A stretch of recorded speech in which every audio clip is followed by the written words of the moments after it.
जय माता दी दोस्तों, आप सभी का स्वागत है। आने वाले चैत्र नवरात्रि की आप सभी को ढेरों शुभकामनाएं। आज मैं आपको नवरात्रि की बहुत ही सरल पूजा विधि करके दिखाऊंगी। बिना कलश स्थापना करे, बिना अखंड जोत जलाए, बिना ज्वारे उगाए हम यह पूजा विधि करेंगे। कई बार समय की कमी होने के कारण हम विस्तृत रूप से पूजा नहीं कर पाते हैं, तो नवरात्रि में हमें किस प्रकार पूजा करनी चाहिए।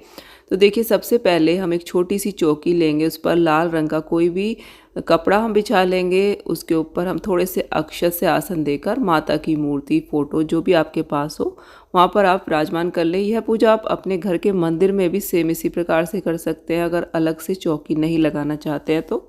पूजा करते समय हमें अपना जो मुख है वो पूर्व की तरफ या फिर पूर्व उत्तर की तरफ रखना है। उसके बाद हम थोड़े से अक्षत से आसन देंगे और गणपति जी की स्थापना कर लेंगे। देखिए, किसी भी पूजा को जब हम करते हैं तो उसमें गणेश जी की स्थापना करना बहुत ही ज़रूरी होता है। अगर गणेश जी की मूर्ति आपके पास है तो आप वो यहाँ पर विराजमान कर लें, नहीं तो आप सुपारी को भी कलावा लपेट कर गणेश जी के रूप में विराजमान कर सकते हैं।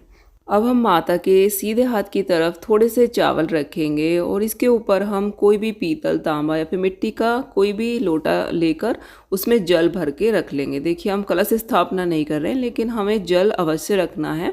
कंठ पर हम मोली बांध लेंगे और इसके बाद सबसे पहले हम इसमें गंगा जल डालेंगे थोड़ा सा। उसके बाद जल भर के हम रख लेंगे। देखिए, कलश स्थापना का नवरात्रि में बहुत अधिक महत्व होता है। हम कलश स्थापना नहीं कर पा रहे हैं तो इस तरह से हम माता के साइड में कलश रूप ही इस तरह से जल भर के रख लेंगे। पूरा कंठ तक जल भरेंगे और इसमें आपके पास अगर कुछ भी नहीं है, 5 चीज़ें डालने के लिए नहीं है, वैसे तो लौंग, सिक्का, सुपारी, हल्दी की गांठ ये सब डाला जाता है। तो अगर कुछ भी नहीं है तो आप एक सिक्का इसमें डाल दीजिए और कुछ फूल और थोड़ा सा आप बताशे या फिर कुछ मीठा डाल के इसको ढक के रख दीजिए। इसके ऊपर हम पूर्ण पात्र यानी कि चावल से भरी एक कटोरी रख देंगे। तो ये हमारा कलश ही स्थापित हो जाएगा और फिर हम अपनी पूजा प्रारंभ कर सकते हैं। तो सबसे पहले हम थोड़े से अक्षत या फिर फूल से आसन देंगे और दीप प्रज्वलित कर लेंगे। क्योंकि हम अखंड दीप नहीं जला रहे हैं तो हम एक घी का दीपक जला लेंगे। अब हम गणपति जी को, माता को जल के छींटे लगा देंगे, गंगा जल के छींटे लगाएंगे, भाव रूप से हम स्नान करा देंगे। इसके बाद वस्त्र स्वरूप हम कलावा समर्पित करेंगे गणपति जी को, माता को। उसके बाद हम रोली से तिलक लगाएंगे। तो देखिए, सबसे पहले हम इस तरह से रोली से सभी को तिलक लगाएंगे। गणपति जी को, तीनों माताओं को भी हम यहाँ पर तिलक लगा देंगे। जो हमने जल भर के रखा है उस कलश को भी हम तिलक कर देंगे। ज्योति को भी हम तिलक करेंगे। इसके बाद हम हल्दी से सभी को तिलक लगाएंगे। हल्दी और रोली माता को अति प्रिय है, तो तिलक लगाने के बाद हम माता को एक चुनरी समर्पित कर देंगे। चुनरी आप जरूर लेकर आएँ नवरात्रि में माता को उड़ाने के लिए। तो देखिए, हमने चुनरी उड़ा दी है माँ को।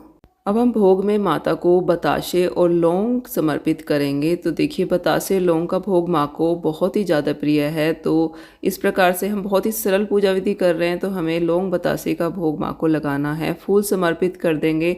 जैसे भी फूल मिले आप माता को समर्पित कर सकते हैं। अगर लाल फूल या फिर गुड़हल का फूल आपको मिल जाए तो वो बहुत ही ज़्यादा अच्छा रहेगा। तो देखिए, मैंने फूल समर्पित कर दिए हैं। तो दोस्तों, ये बहुत ही सरल पूजा विधि मैं आपको बता रही हूँ। अगर आप पूरी विस्तृत रूप से पूजा विधि देखना चाहते हैं तो लिंक आपको डिस्क्रिप्शन बॉक्स में दे दूँगी मैं। आप चैनल पर जाकर भी देख सकते हैं, वहाँ पर आपको वीडियो मिल जाएगी। तो आज हम बहुत ही सरल पूजा विधि देख रहे हैं। तो देखिए, हमने यहाँ पर धूप लगा दी है, धूप दिखा देंगे। इसके बाद हम जो भी ऋतु फल आपके पास हो वो माता को हम समर्पित कर दें। और जो भी सामर्थ्य के अनुसार आप करना चाहें, दक्षिणा जरूर समर्पित कर दें, क्योंकि दक्षिणा समर्पित करने से अगर पूजा में कोई कमी रह जाती है तो वो पूरी हो जाती है। अब हम माता की आरती करेंगे। तो कपूर से देखिए हम आरती कर लेंगे माता की। आप चाहें तो दीपक से भी कर सकते हैं। नवरात्रों में माता का हवन करना बहुत ज़रूरी होता है। अगर आप एक टाइम धूप कर पाते हैं माता की तो आप ज़रूर करिए। उसमें आप माता को लौंग के जोड़े चढ़ाइए। गाय के उपले पर ये जो हवन है किया जाता है। तो सुबह के समय गाय के उपले पर हमें लौंग के जोड़े, घी, कपूर आदि से धूप करनी चाहिए माता की। अगर आपको टाइम मिले तो आप धूप जरूर करें। ये धूप कैसे करनी है इसका वीडियो आपको चैनल पर मिल जाएगा।